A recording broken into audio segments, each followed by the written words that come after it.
So I know this is not really the perfect time to do the lecture given the current typhoon, but I hope all of you are safe at home. For those who aren't able to attend this session due to poor Wi-Fi connections or any other problems at home, this lecture will be recorded and uploaded to Canvas, so you can also watch it there. Okay, so given that, let's start the lecture. This meeting is being recorded.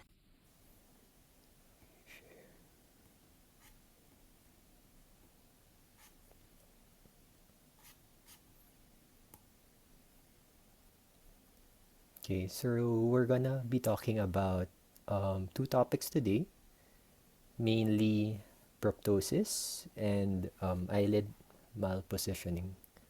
So we'll start first with the orbit or proptosis. So all our references will be coming from the Self-Instructional Materials on Ophthalmology by Valbuena et al., Chapter 7 and Chapter 8.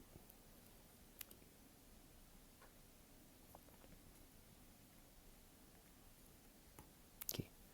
So anatomy-wise, so the orbit is quadrilateral in shape with its base at the orbital margin and its apex at the optic canal.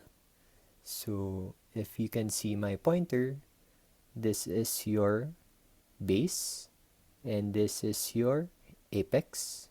So when you look at this scan, this would be your base and this would be your apex. So from this angle, it looks like a triangle, meaning the part where is more spacious is more anterior and the part posterior is more narrow. Okay? So the globe and the surrounding periocular soft tissues are housed within this bony orbit, and the volume of the bony orbit remains constant at approximately 30 cc in adults, with the eyeball occupying around 20% of the space, while the muscles and fat account for the rest. So the bony walls define the limits of the orbital volume, not only the globe but other supporting structures, mainly the brain, sinuses, and soft tissue. So any disturbances can influence displacement of the globe. So these are the parts of your orbital wall. For your anatomy, I think it would be best if you would memorize them.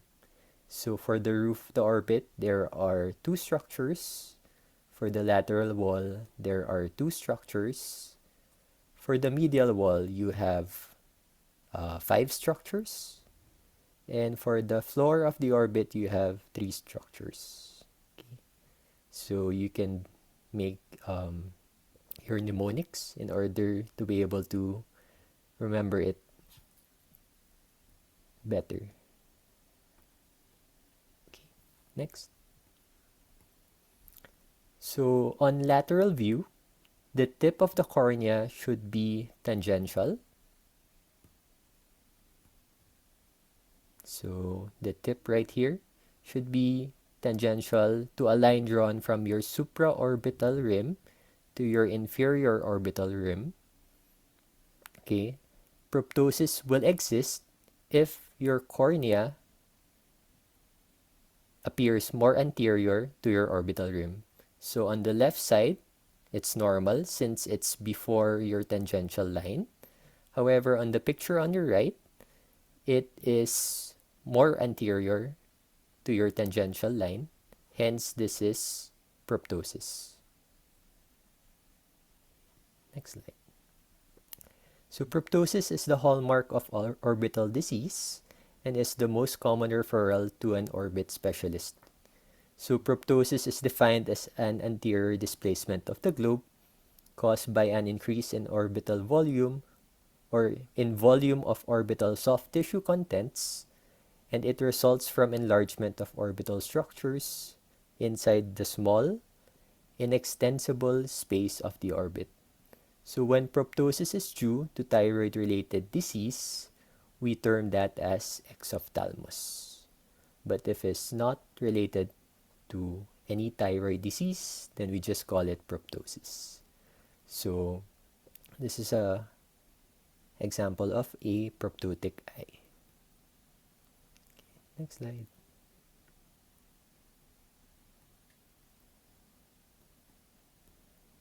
Okay.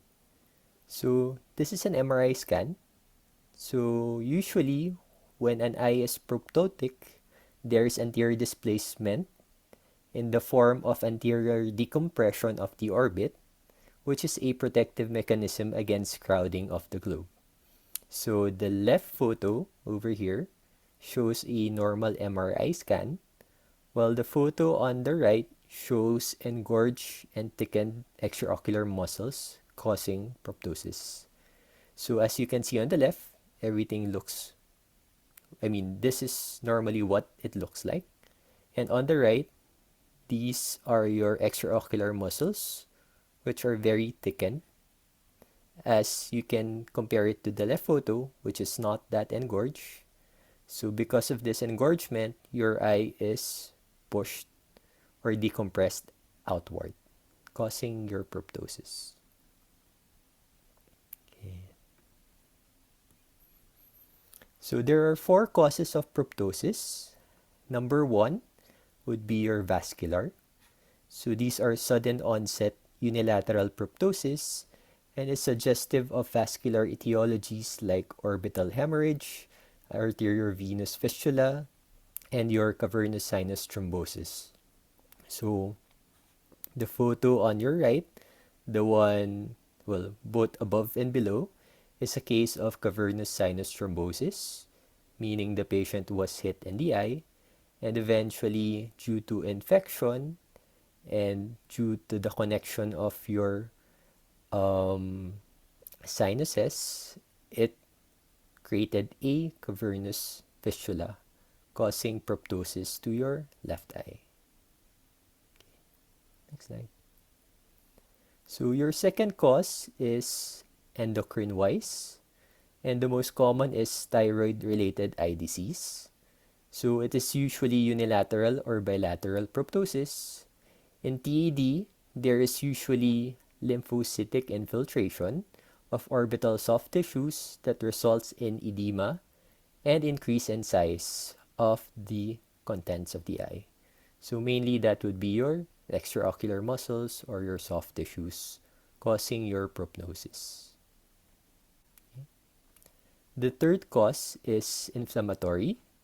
So the most common cause of proptosis in children is orbital cellulitis, an infection that usually comes from adjacent sinusitis.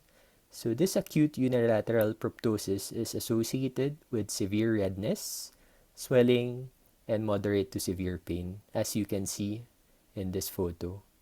So for these types of cases, immediate admission is required and immediate IV antibiotics is given to the patient. So on the other hand, in adults, orbital inflammation can be due to specific causes, mainly sarcoidosis, Langerhans cells, histiocytosis, xanthogranuloma, and sometimes it could be idiopathic, meaning it could be also called orbital pseudotumor, which is a benign, non-infectious, space-occupying orbital lesion without any identifiable cause. So they don't really, or they weren't able to trace any causes for the disease. It's just that the orbit was inflamed. So clinical presentation depends on the orbital tissues involved in the inflammatory process. So it could be from myositis, dacryoidinitis, episcleritis, or perineuritis. Next slide. So the fourth cause is neoplasm or tumors. So orbital tumors are space-occupying lesions that cause globe displacement and present clinically as proptosis. So this is a case of your capillary hemangioma, more common in infants, and these types of masses can regress with time. Now there are 2 types of um, orbital tumors. So you have your primary and you have your secondary. So your primary orbital tumors or tumors of the orbit can be both benign and malignant and arise from tissues normally found in the orbit. So mainly could be from the globe itself, could be from your extraocular muscles, from fat, nerve, blood vessels, and even your lacrimal apparatus. So in children, the most common primary benign tumor is your capillary hemangioma, and the most common primary malignancy is your rhabdomyosarcoma. On the other hand, for the adults, the most common primary benign tumor is cavernous hemangioma, and the most common primary malignancy is your orbital lymphoma. So the picture on your right is a case of cavernous hemangioma, meaning the mass formed in a space surrounded by your extraocular muscles. And because of this, it is pushing the eye or the globe outwards. Okay. Now, your secondary orbital tumors usually arise from your adjacent structures, meaning it's not from the orbit. So it could be from your nose, paranasal sinuses, pharynx, salivary gland, and your brain. So because of this, it extends into the orbit as they enlarge or arise from tumors from distant sites that spread or metastasize to the orbit. So this case is a case of nasopharyngeal angiofibroma. So the mass is pushing into the left orbit. So it's right here. The mass is right here. And it's pushing to the left orbit.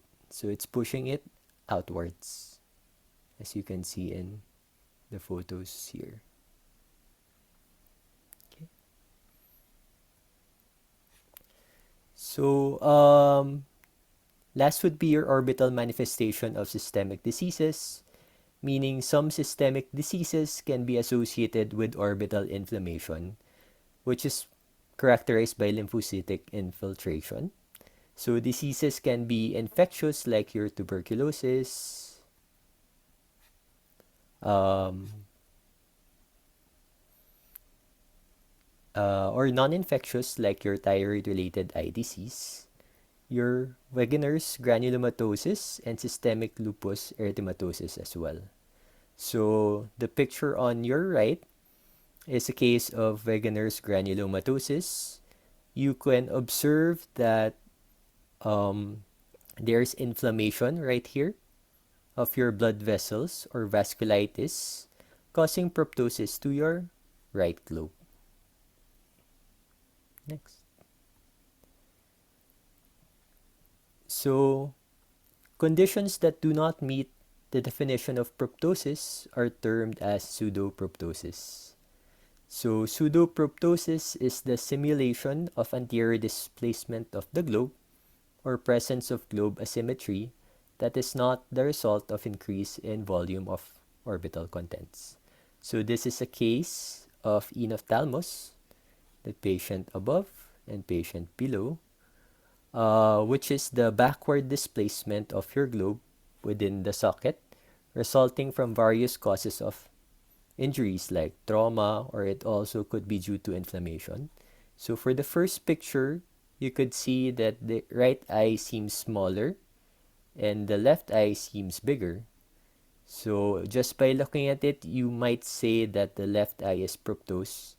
However, due to the right eye being smaller, um, there is that image of the left eye being proptose.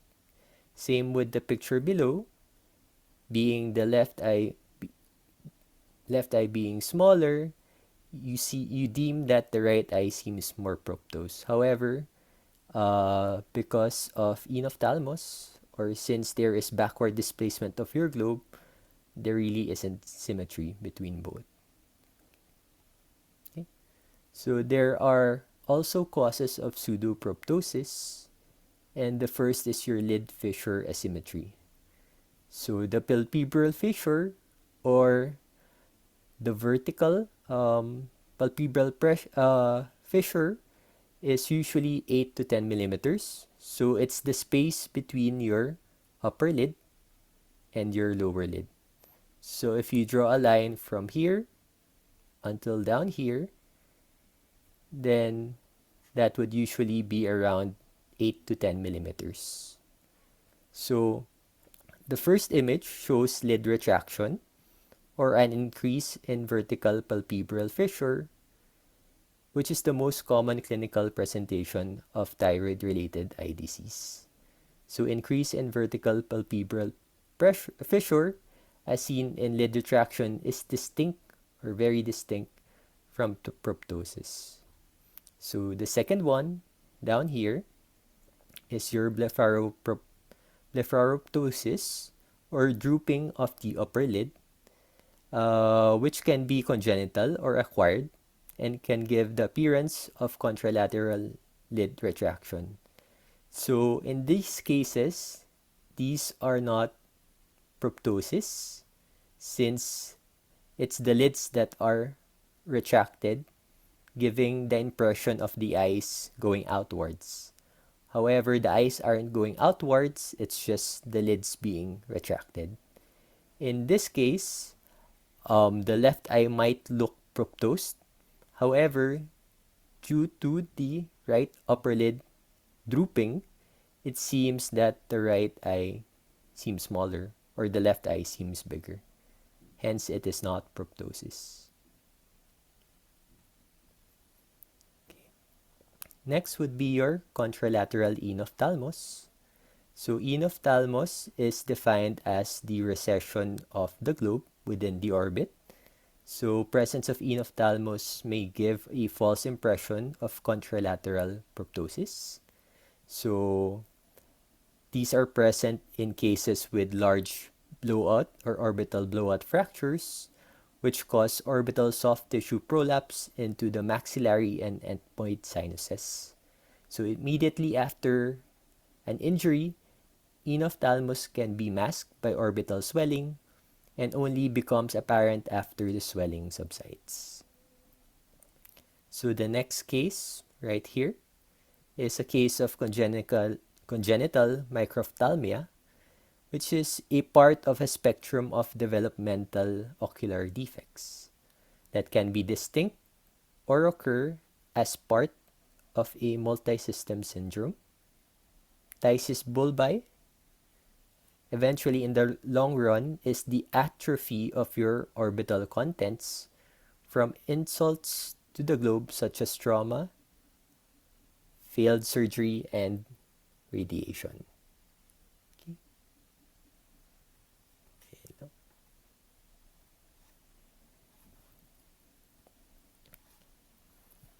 Okay, and last would be your globe retraction. So sclerosing orbital inflammatory disease can manifest with hardening of tissue due to an increase in fibrous component.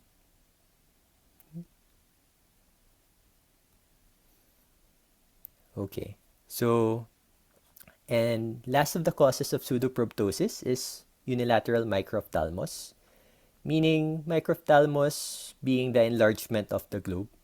So idiopathic enlargement of the globe in the anterior posterior axis causes an oval-shaped globe. So axial myopia is the most common cause of macrophthalmia and results in convergence of light in front of the retina. So mainly, your globe is bigger than the normal size. Okay.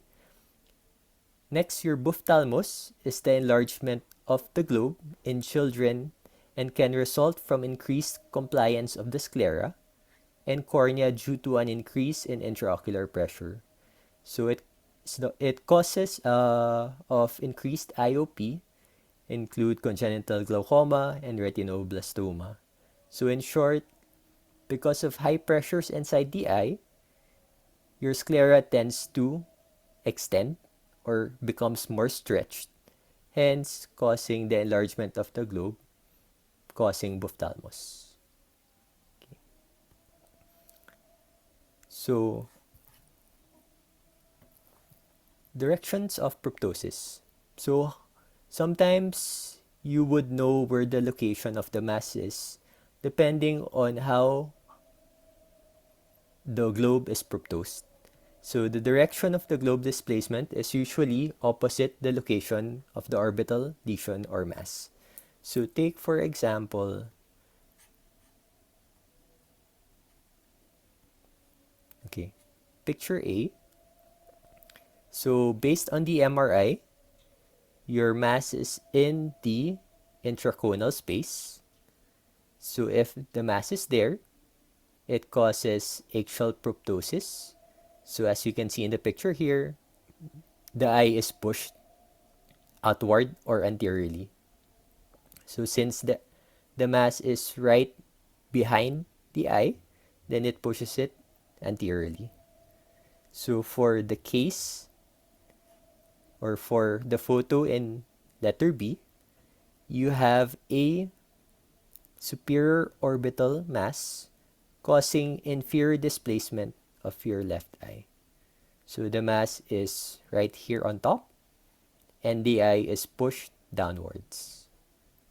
For your last case or case C, you have a maxillary sinus mass right here causing superior displacement of the right globe. So since the mass is here, the eye is pushed upward. So opposite the location of your orbital mass or lesion. Okay. So there is a subjective way of detecting if your patient has proptosis or not. So it could be done using Ross examination by comparing the protrusion of both globes from mainly bird's eye view or worm's eye view, meaning you can look at the patient's eyes from above or you can look at it from below. Okay, sometimes when you go on duty, when you moonlight or when you're in a hospital, they won't really have um, exophthalmometers or any instruments to measure it. So you can do it by cross examination or by subjectively checking if both eyes are proptose or not. But objectively, proptosis is measured by your Hertel's exophthalmometry, which takes the distance between your lateral orbital rim, so it's the one on the side, at the lateral canthus, and the most anterior portion of your cornea. So this is the example of your Hertel's. So it could look like this, the picture above, or it could look as the one below. So how do you use it? So you align it on the lateral canthal areas, and then you check if your anterior portion of your cornea is either um, greater or less than 14 millimeters to 21 millimeters. So meaning, if your measurement is greater than 21 millimeters, then your eyes are proptose. Also, if there is a difference of at least 2 millimeters between both eyes, then there is also proptosis. So it's either both eyes are greater than 21 millimeters or there is a difference of 2 millimeters between each eye. Next slide. So clinical evaluations of proptosis. So how do you evaluate it? Well, you can do resiliency test. So how do you do that? So you apply pressure on each eye, and usually by palpating it, you're able to feel if there is what we call negative resiliency or positive resiliency. Meaning, if it's positive resiliency, you're able to push the eye inside or able to push it inside without any hindrance or any resistance. However, when you have negative resiliency, once you push or you palpate the eye inside, then there is like a hindrance or a obstruction in that area, which causes your negative resiliency, meaning there might be a mass in that area. So make sure that when you palpate the eye or when you press the eye, don't press it for a long time because you may induce other problems. So just palpate lightly, or if you're gonna push it or press on it, then don't press too long. Okay, maybe like 4 to 5 seconds is enough. Okay, so aside from resiliency, you have your intermittency. So it is characterized as irregular phases of transitory proptosis that is associated with venous stasis during dependent positioning, like lowering your head or doing Valsalva maneuvers, meaning if you pag umiiri ka or kapag sinusubukan mong tumae and nakikita mong lumalaki yung mata, so it could be a cause of intermittent exophthalmos. Okay, other than that, proptosis resolves when the head is erect or when venous congestion is relieved. Okay, so next, clinical behaviors. Oops.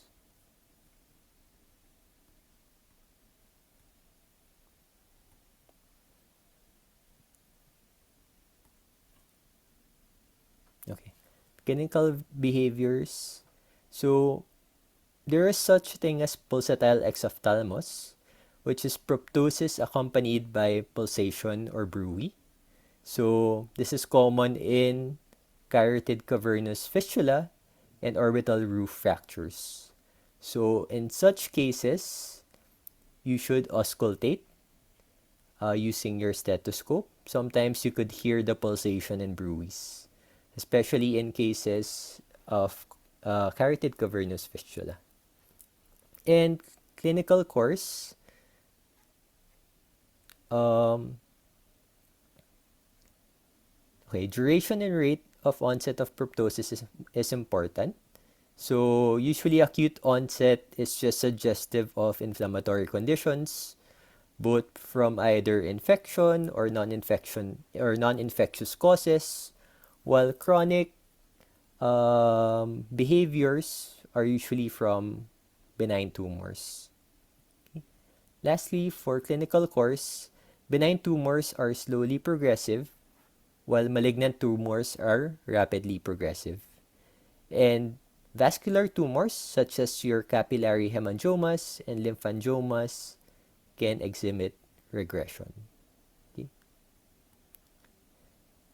Now, there are a lot of radiologic evaluations for proptosis, and these are what we usually use.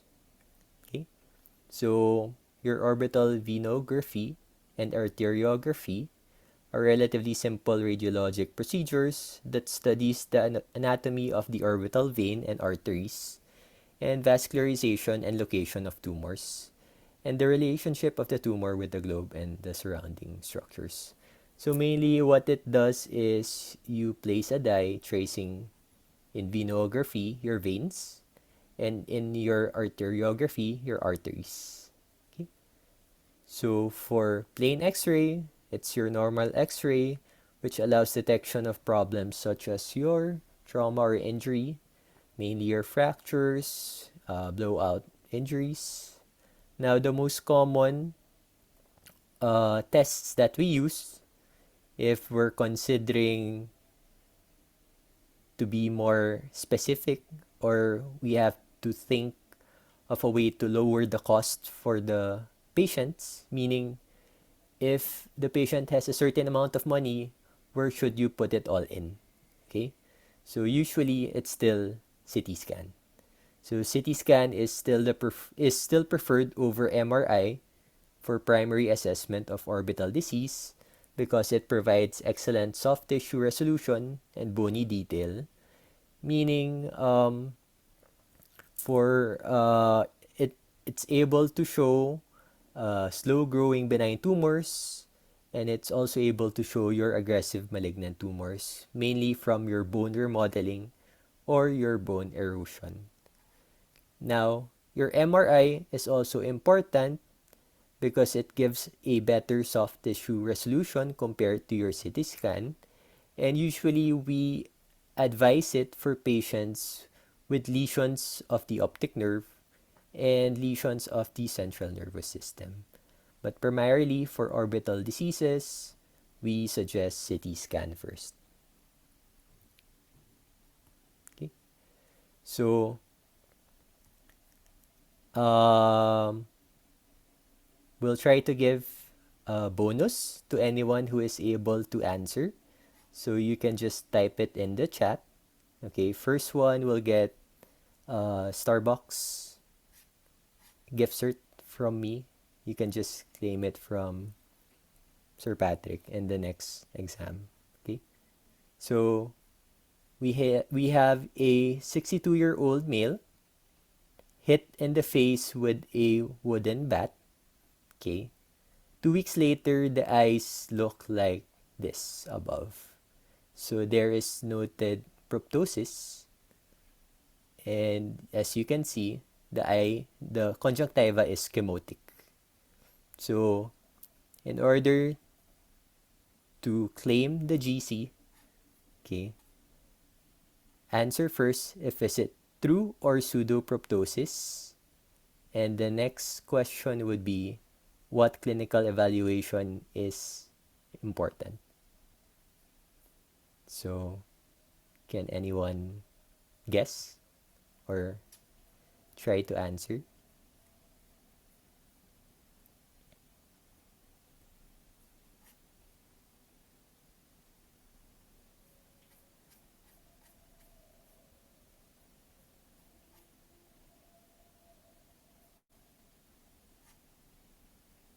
So this is your MRI.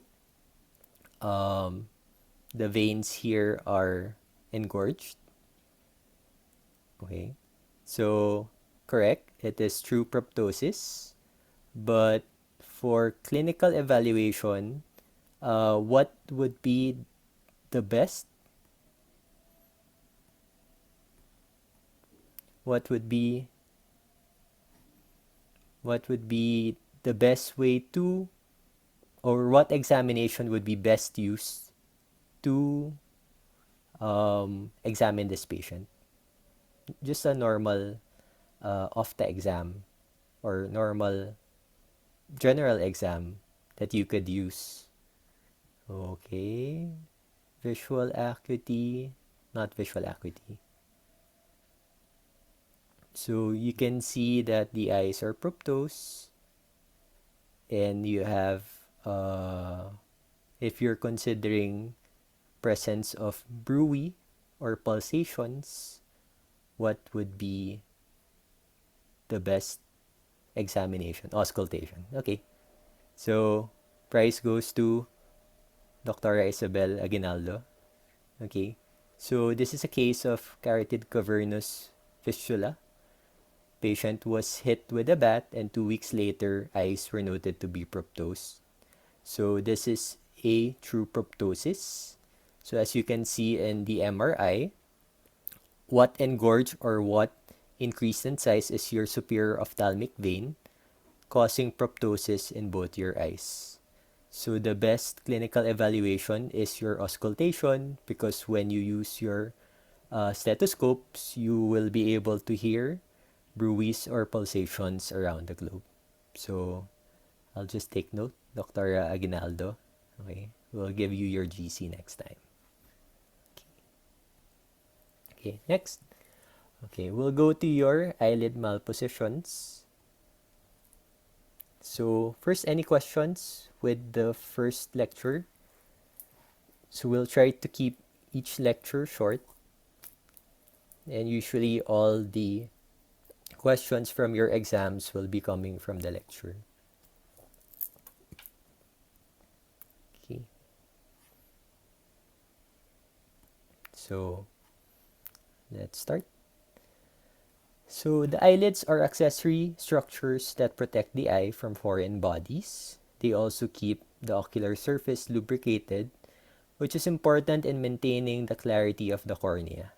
So any abnormality in the eyelid contour or position can therefore affect the quality of vision. So basic anatomy of your eyelid. Okay, this is your eyebrow. This is your eyelashes. Now, what's important or what usually is affected? Okay, this is your lateral canthus. This is your medial canthus. This is your lid crease right here above.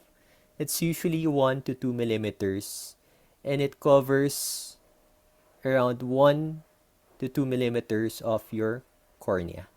Okay, and then your palpebral fissure height from your um, upper lid to your lower lid is around 8 to 11 millimeters.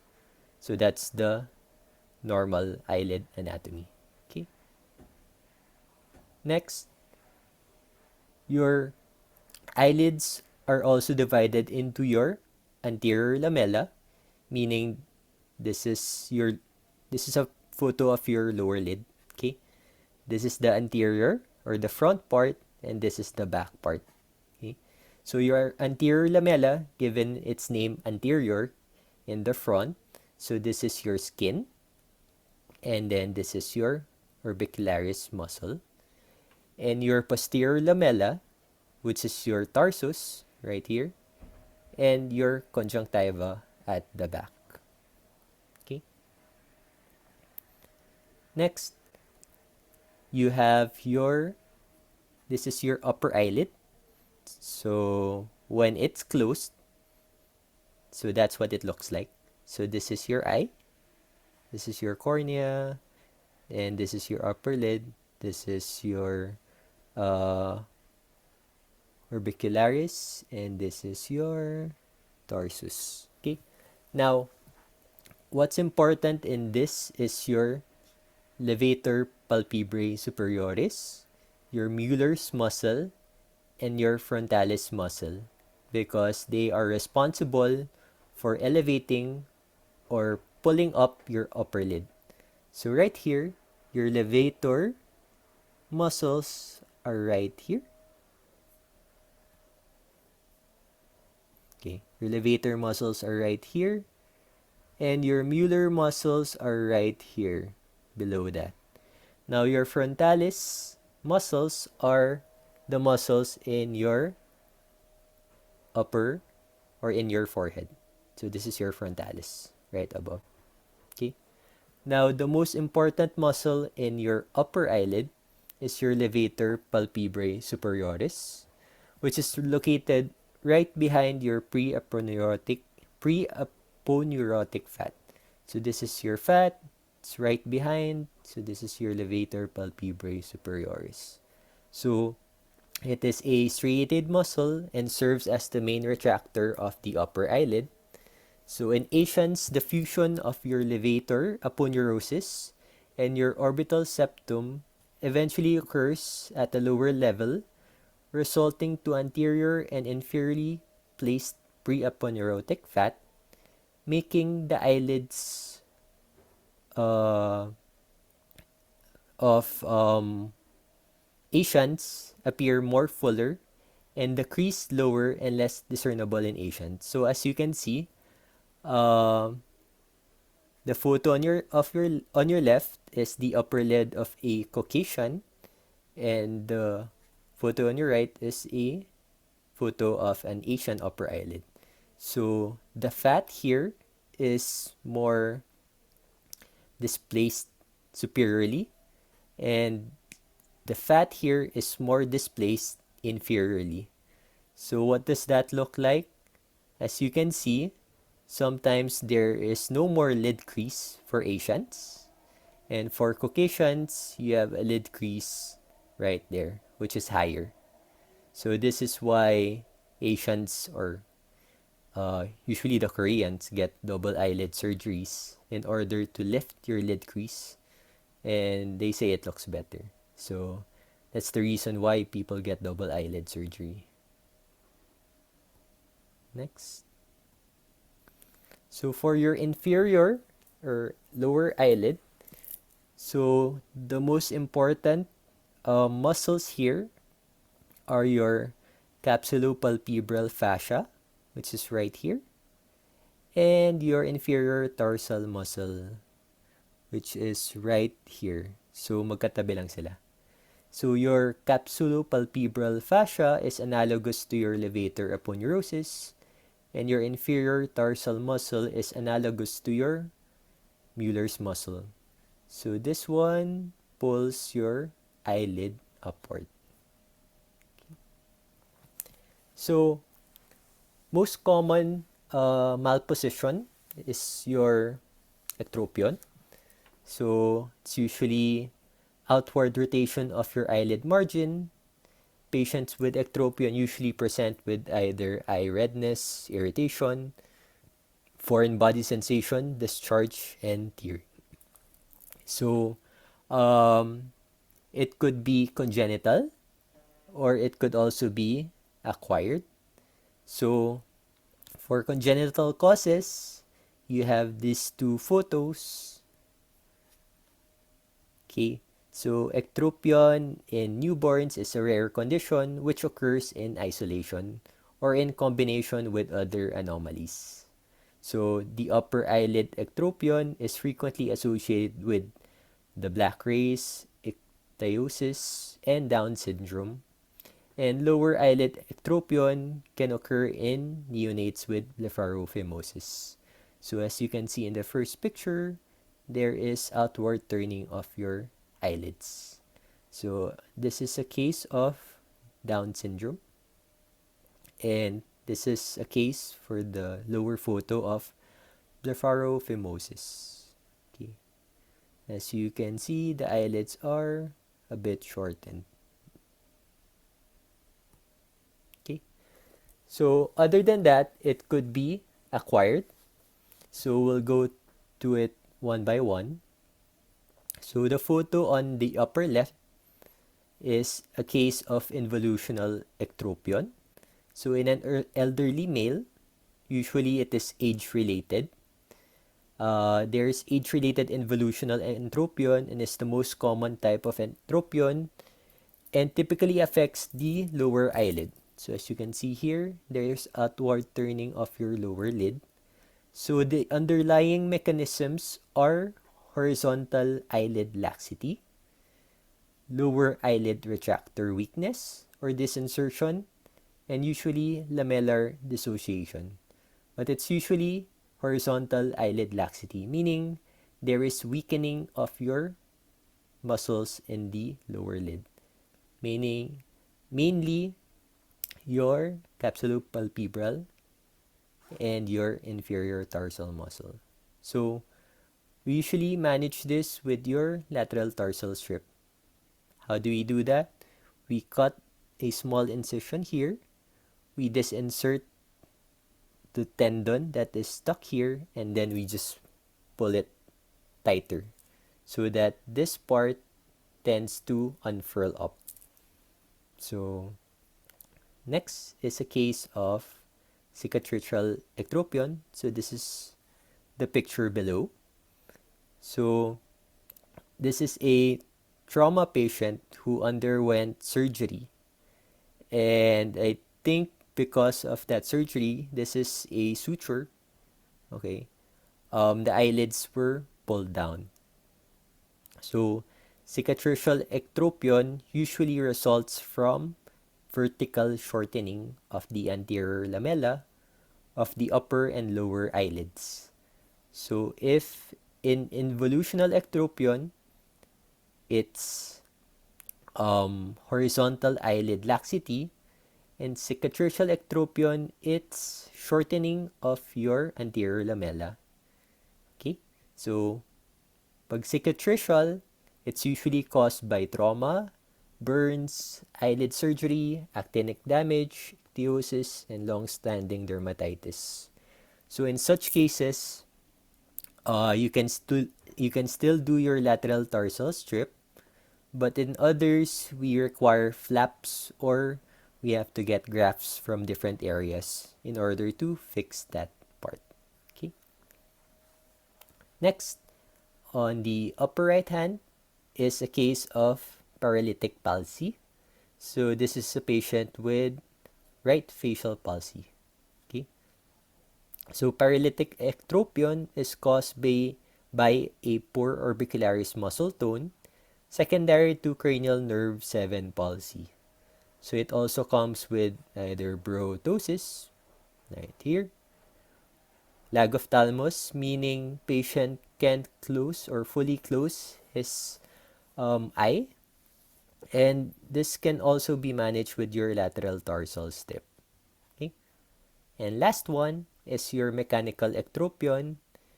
In this case, there's a mass that formed in the upper lid, and due to the mass, it's pulling your lower lid down, causing your ectropion. So in order to manage that, you just have to remove the mass itself. Okay, so how do you evaluate ectropion? So there are two tests, okay? Mostly for ectropion, it's horizontal lid laxity. That's the problem. Hence, you need to test that with your eyelid distraction test and your snapback test. Okay? So for eyelid distraction test, it is performed by pulling the central part of the lower eyelid anteriorly and measuring the distance from the globe and the eyelid margin. So as you can see in the photo, you pull the eyelid towards you and then you measure it using your ruler. If it's 7 millimeters or more, then it is abnormal. If it's less, then it's normal. Okay? For the snapback test, it is done by pulling down the lower lid and recording the amount of time, the number of blink or the amount of time or the number of blinks required before it springs back to normal position. So you just pull it down, and when it releases, if it goes back immediately, then it's grade 0, or meaning there's no horizontal lid laxity. If it takes about 2 to 3 seconds or 2 to 3 blinks, then that's grade 1. 4 to 5 seconds, grade 2, and so on and so on. Okay? So just remember, for horizontal lid laxity or for ectropion, you do your eyelid distraction and your snapback test. Okay. Now, aside from ectropion, you have your entropion.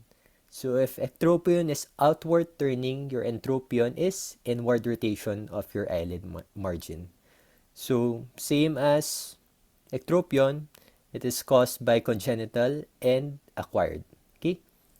So entropion in the eyelids in newborns is very rare.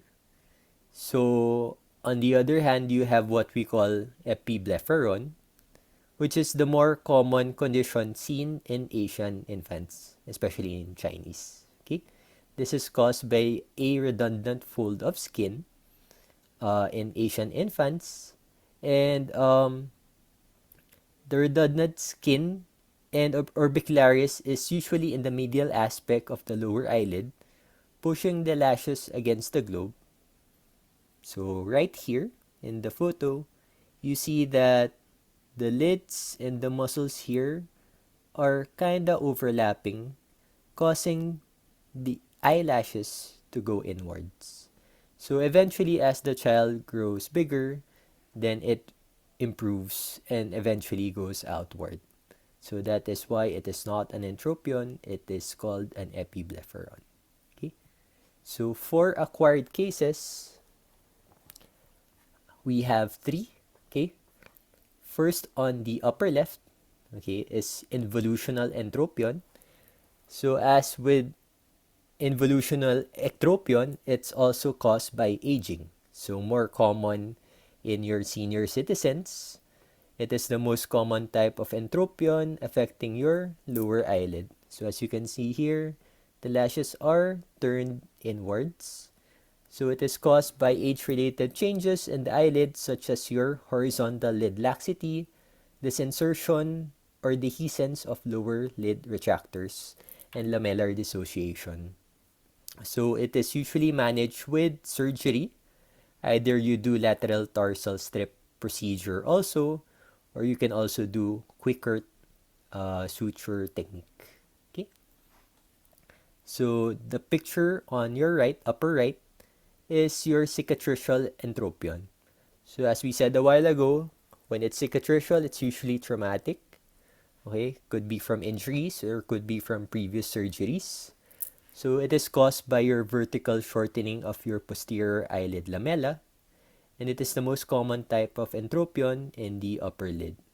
So scarring or contracture of the conjunctiva may result from ocular cicatricial pemphigoid, could be Stevens-Johnson syndrome, trachoma, your chronic blepharoconjunctivitis, chemical burn, chronic use of glaucoma medication, or previous eyelid surgeries.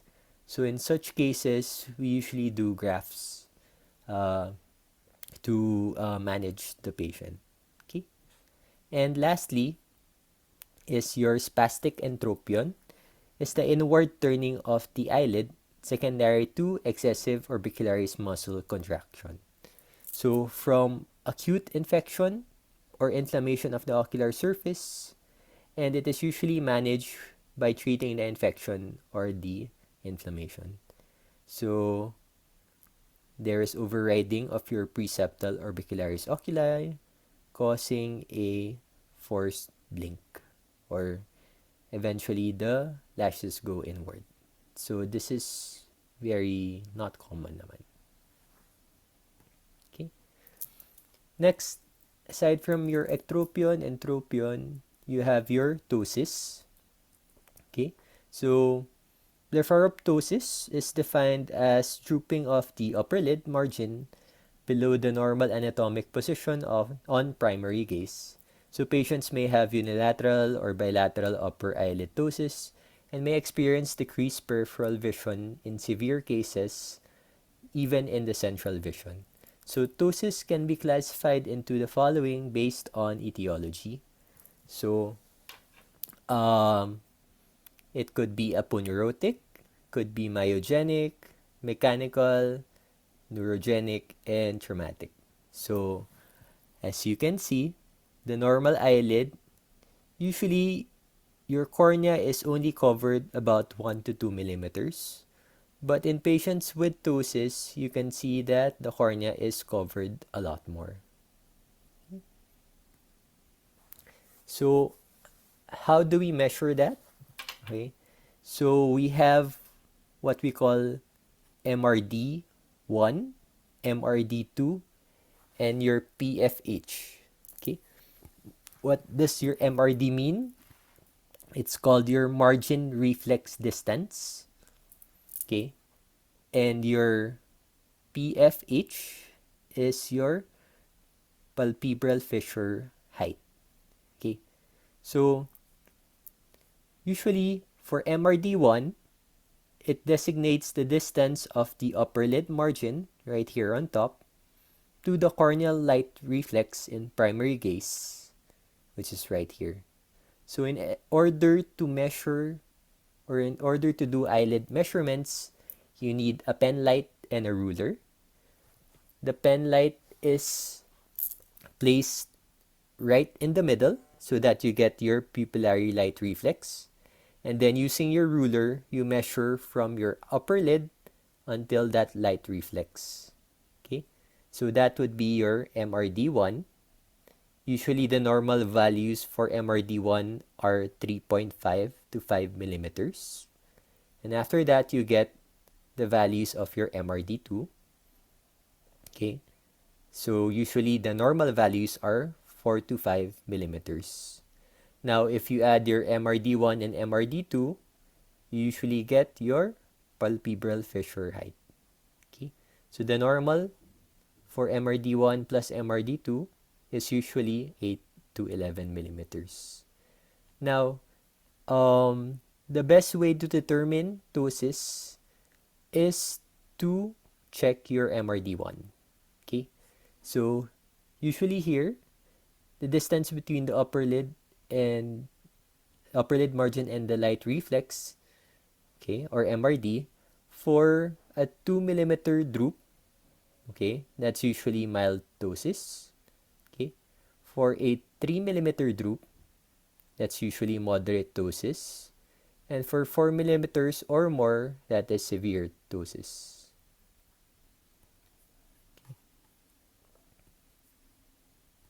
Next. So these are the types of ptosis. So first, on your upper left is your aponeurotic ptosis. So it is the most common type of acquired ptosis and most commonly due to age-related stretching or dehiscence of your levator aponeurosis from its attachment to the tarsal plate of the upper lid. So when you think of aging patients with ptosis, it's usually or it could be aponeurotic. Okay. Next would be your myogenic ptosis, which is right here. Okay. Myogenic ptosis is the inherent weakness of your levator palpebrae due to dystrophic development of the muscles without associated innervational abnormalities. So, more common in children. Okay? Aponeurotic, senior citizens or elderly. Myogenic, mostly children to teenagers. Okay? So, when it's myogenic, could be neurologic yung problem. Okay? So, mechanical ptosis, the photo right here, meaning probably there's an edema, could be a mass that pulls down on the upper lid, making it too heavy.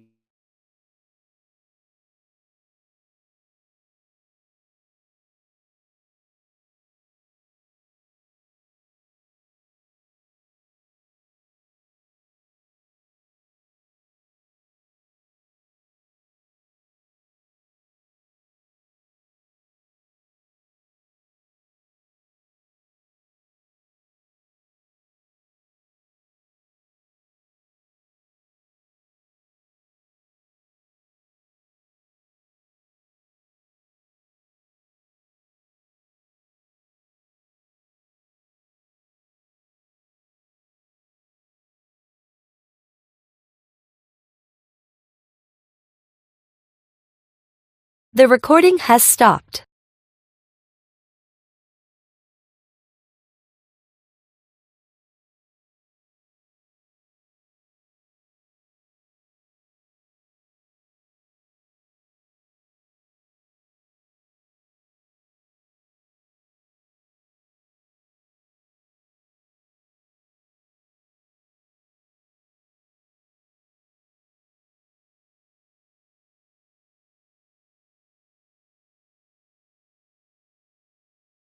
This meeting is being recorded. Sorry guys, nawala lang net ko. Okay. Just give me like 2 minutes.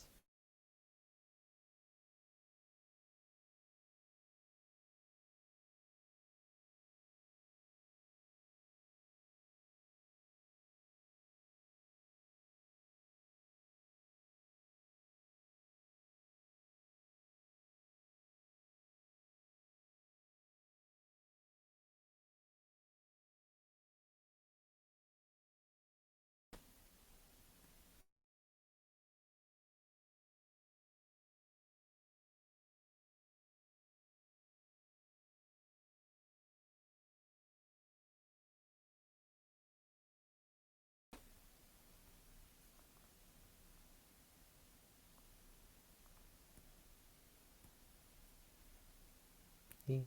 So, upper left is your aponeurotic ptosis, your myogenic ptosis. Lower left is your mechanical ptosis, and lower right is your traumatic ptosis. Okay. Remember for ptosis, the most important muscle is your levator aponeurosis, followed by your Mueller's, and then your frontalis muscle. Okay. Next, lastly would be your neurogenic ptosis, which is caused by your innervation defects either during embryonic development or from interruption of normally developed innervation. So, an example is your myasthenia gravis, which is caused by antibodies to postsynaptic nicotinic acetylcholine receptors at the neuromuscular junction of striated muscles. The orbicularis oculi, levator palpebrae superioris, and extraocular muscles are most commonly affected, and hallmark features are ptosis, external ophthalmoplegia. If suspecting ptosis, then perform your eyes test, and you can confirm by testing for your autoantibodies to acetylcholine receptors. So in this photo, first photo, we have a 57-year-old woman with myasthenia gravis presented with moderate variable left ptosis. So the ptosis improve after 2 minutes in ice pack test. Okay, so as you can see here in photo A, the left eyelid is ptotic or it's lowered. After giving ice for 2 minutes, it went back up. So this is your ice pack test, which is usually done in patients with myasthenia gravis. So as you can see also here, this is also a patient with myasthenia gravis. Usually, it could be totally ptotic, okay, meaning the whole upper lid can't open anymore. And when you try opening it, the eye is usually ophthalmoplegic, meaning it is turned outwards or has difficulty moving. So this is a hallmark sign of your myasthenia gravis. So usually we do levator advancement surgeries for these cases. Okay. So how do we manage ptosis? So for patients with mild ptosis and good levator function, when I say good levator function, your levator aponeurosis muscle still works well. Okay? If that's the case, good levator function, mild ptosis, then we do levator advancement surgery. Now, for patients with poor levator function and mild to severe ptosis, then usually we do what we call frontalis sling surgery. So with frontalis sling, usually we anchor sutures from your levator muscle and we attach that superiorly to your frontalis muscle right here. So the downside is the upper eyelid will always be open. Okay, you can't close it anymore. Okay? That will be the downside of your frontalis sling muscle. Now, your levator advancement surgeries have different techniques.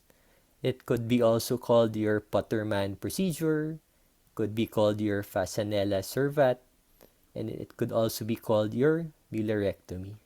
So it usually depends on what technique your orbit specialist or your lacrimal PLO specialist is really good at. So last one for eyelid malpositions is your eyelid retraction. So it is present when the upper lid is displaced superiorly and the lower lid is displaced inferiorly with respect to the limbus. So right here, there's upward turning of your upper lid, and your lower lid is also outward turning. Okay. The most common cause of eyelid retraction is your thyroid eye disease. So retraction of the eyelids often leads to lag of thalamus, meaning patient can't fully close his or her eyes, and because of that, you get what we call exposure keratitis. So when there is exposure keratitis happens when there is dryness of the areas that aren't closed due to lag of thalamus. So the effects of these conditions can range from ocular surface irritation and discomfort to vision-threatening corneal diseases. So what can we do or how do we manage? We give artificial tears or lubricants. It would be best if we give ointments because ointments last longer than just your typical eye drops. And usually you can also lid tape or cover your eyelids using micropore. Don't use scotch tape because it's painful. Okay, so we tape that to minimize or protect the cornea from these symptoms. Okay, so uh, last bonus for today. Okay, so we have a 52-year-old male. Okay, known case of thyroid eye disease. So this is the patient. You can see the lid retractions right here, both in the upper and in the lower. So patient has lag of thalamus, so he can't fully close his eyes. Patient is experiencing diplopia. As you can see here, the right eye is centered, but the left eye is already turning outwards. And aside from that, he is experiencing exposure keratitis or dryness in the eye.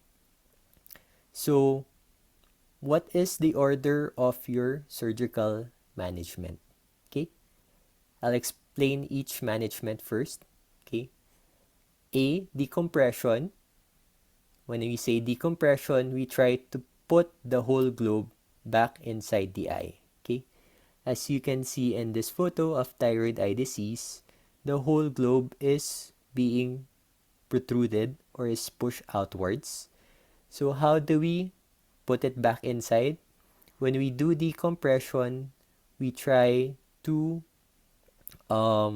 create space inside by puncturing holes in your orbital rim or the bones beside the bony orbit. So that's why it's important to know the structures in your bony orbit because you use that to do decompression of the eye. So when you create space there, the eye will go back inwards. Okay. Next choice, strabismus surgery is mainly to align both eyes in the center again. So right now the patient is experiencing diplopia. So if you fix the muscles of the left eye and make it straight again, then patient will not be experiencing diplopia and his eyes would look straight again. Okay. Last is lid surgery. Lid surgery is used to fix the eyelid retraction, meaning you can put this back together by doing lateral tarsal strip and causing less chances of lag of thalamus and less chances of exposure keratitis.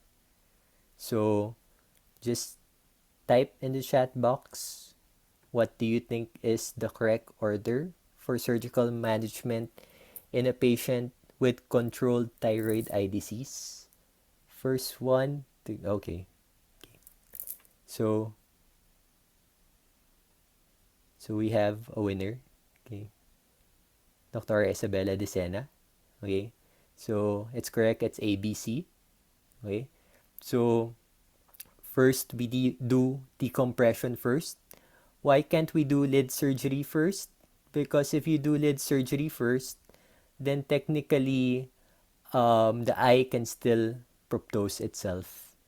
Hence, your lids can turn outwards again or can be retracted more. Why don't we do strabismus surgery first? Because if your eyes are still turned outwards, then it could still cause more diplopia or more deviations. Okay? That's why decompression first. Okay? So, why not lid surgery prior to strabismus? Mainly because of inflammation. Okay? It would be better to um, always start with vision. Okay, so that's strabismus surgery first. And last would be your lid surgery. Okay, so that would be the end of our lecture today. So does anyone have any questions before we end? Okay, so thank you guys for attending. Hope you're all safe at home. Okay, try to listen to the lecture again. I didn't put much info on the slides, but if you try listening, everything will be there, even for your exams. If you would like to read the book, it would be better. It's easy to understand. We tried to make it more basic so that you won't have to go further in your readings. So, if there are no other questions, stay safe and good luck with your exams and other studies. So, I'll see you guys in the hospital soon. Okay. Thank you. Thank you, Doc. Thank you po, Doc.